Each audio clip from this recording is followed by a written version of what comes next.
If you ever caught yourself shaking a leg, chewing on your sleeve, your hair, and playing with literally anything inside, congratulations, because you might be stimming and you might not even know that you're even doing it. And today I want to talk about stimming as well as fidgeting, why we do it, and also showing you my favorite fidget and stim tools that keep me calm, focused, regulated, as well as functional.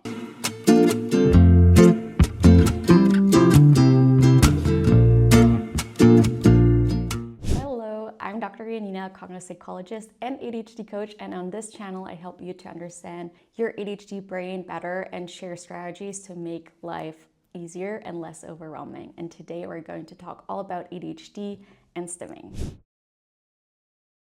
So before we go any deeper, I just want to elaborate more on the difference between stimming and fidgeting, because I know it can get very confusing. So fidgeting is usually something we do to help our focus. It's things like clicking a pen, twirling on your rings, tapping your foot, or squeezing a stress ball during a meeting, while fidgeting is generally kind of small, intentional, and it helps us keep our brains more engaged when our attention starts drifting away or starts drifting towards something completely different. And stimming, on the other hand, is kind of a more deeper and instinctive behavior. Stimming is something our bodies do automatically to self-regulate. So it helps us to manage emotions, avoid sensory overload, reduce anxiety, and it helps us calm our nervous system when everything just feels too much. So while fidgeting is something more like I need something to help me stay on track, stimming is more like I need to do this to feel grounded, safe, and more regulated. And for neurodivergent individuals, stimming often happens without realizing it,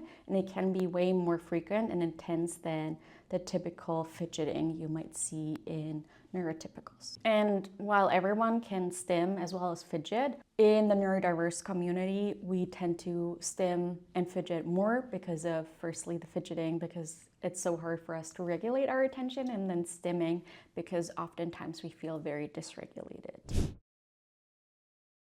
Now, when we talk about stimming, we also need to talk about the different ways we can stim, because there are actually 6 different ways you can stim. So firstly, there is visual stimming. So visual stimming includes things like blinking repetitively, doodling, arranging objects, or flipping through pages.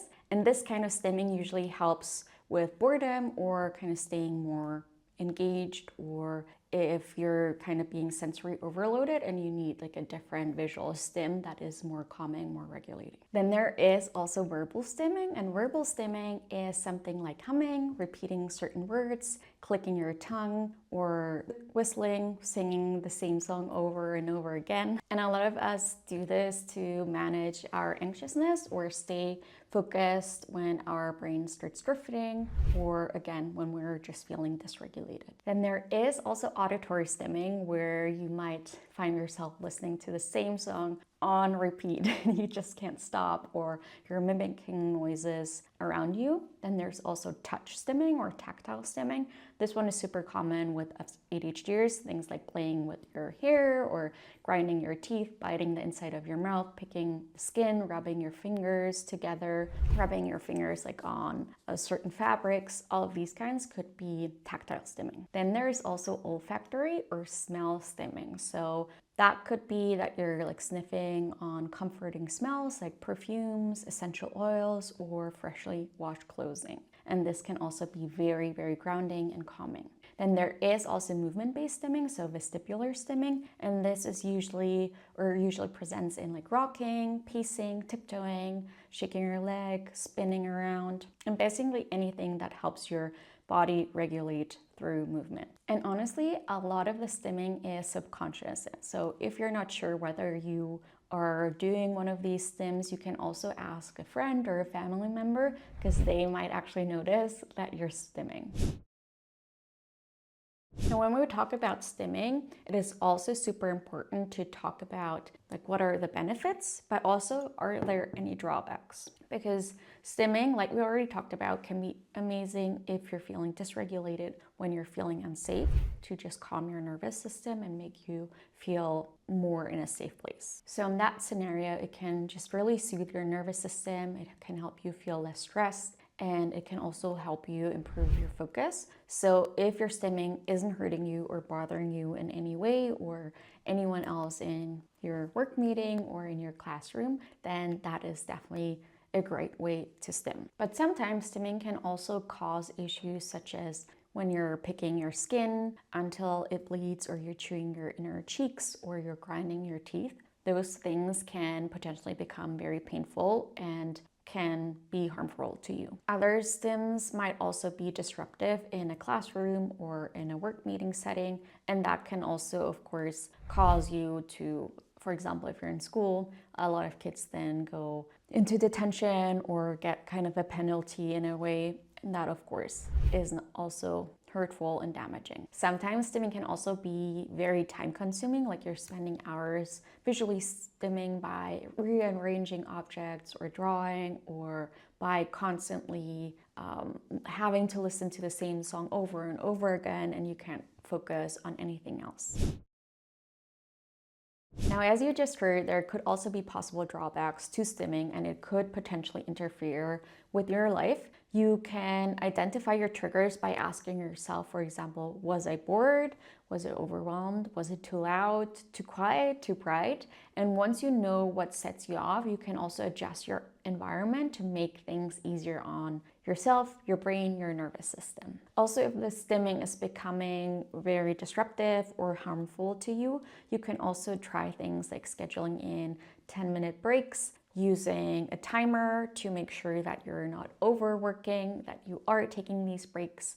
Could be helpful to break things down, to organize your workspace so it's already kind of visually stimulating to you or visually calming to you. And this could potentially help you to stay more focused and more regulated without having to stim as intensively. And you don't have to stop stimming altogether. You can just redirect it into a safer and maybe quieter way if it is necessary. So for example, instead of skin picking, you can see if you can maybe touch some very calming objects and textures to you. All right, now onto my absolute favorite part, my personal stimming and fidget tools. So the first one is a weighted blanket. I have this one, Phone Bearer Bee. I'm never quite sure how to pronounce it, but it's amazing. I love it. It was definitely worth the investment. And now during the holiday season, I believe they even have some sales going on. So that might be a great time to consider getting one because it's so helpful for me. The weighted blanket really helps me to calm my nervous system, especially when I'm overstimulated or I'm just overwhelmed or I'm trying to sleep, and the pressure is very, very grounding compared to kind of nothing else. And the pressure of the weighted blanket is just so grounding because due to the weight, it actually activates your pressure sensors in your skin, which helps you to calm your nervous system. Then I also have these magnetic balls. You might have already seen them because I was fidgeting with them the whole time, but I love them. They're amazing. I love the different textures of them. You can play around with them. You can do all kinds of different things, and I love it. It's so calming and grounding to me. And I just find them awesome for fidgeting, but also deeper sensory stimming. And I will also link all the fidget toys down below and the stimming tools down below if you want to check them out. I also love soft texture items like chestnuts or anything soft to hold onto, anything that has like a nice surface. So during fall, I picked up a lot of like chestnuts just from the trees, and they're awesome. I have them here in my small like fidget stim bucket. And then I also absolutely love calm strips. You can also find the link below. They're amazing and very affordable. I always recommend to buy them on the Calm Strips website just to support a small business and not necessarily buy them on a bigger shopping website. But yeah, they have all these different calm strips, kind of like stickers, but very textured. And they also have different like breathing techniques or like rainbow breathing, infinity breathing, which can also be a super great reminder for you to just take a pause and do a breathing exercise. And I have them all over the place. You can see them here on my laptop. I have them on my phone case, on my water bottle, just everywhere. They're amazing. And then there are also these ones. I can't remember the name, but I will link them below. They also have very nice textures and It's just so calming to me. I also love jewelry just as a nice fidget or a stimming tool. And I used to have some like fidget rings, but all of them broke. So if anyone has any recommendations, please leave that down in the comments below. But I just have my regular rings that I love to fidget with, or my necklace, and that works really well. Also very, I guess, basic or like the typical fidget toy more is the fidget spinner. And that's also a great way to just keep your hands engaged and have your hands, keeping your hands busy. And this one is a bit loud, so it depends also where you are. I wouldn't necessarily bring them to a meeting room. Also, another super simple, affordable fidget toy that you probably have around are hair ties, and I have different ones that I just like to keep around. Also have them in my fidget stim bucket, so that's also a great way to keep your hands engaged, and they have very nice textures, which can also be just very calming and regulating again. And then lastly, I also really like hair clips as a fidget or a stim toy because I just like the clicking sound, and I also like to kind of put on my fingers, my arm, and that also seems very comforting to me and has like a nice texture as well. So over time you can just build up a different array of fidget and stim toys, and like you saw, most of them are pretty affordable. And stimming definitely isn't something to be ashamed of. It's a completely natural and often very helpful part of living with ADHD or being neurodivergent. And the key is to find stim tools that actually work for you, that feel good, are comforting, and make you feel safe and grounded. If you found this video helpful, make sure to give it a like, subscribe, and share this video with someone who might need it. Thank you so much for watching, and I will see you in the next one. Bye!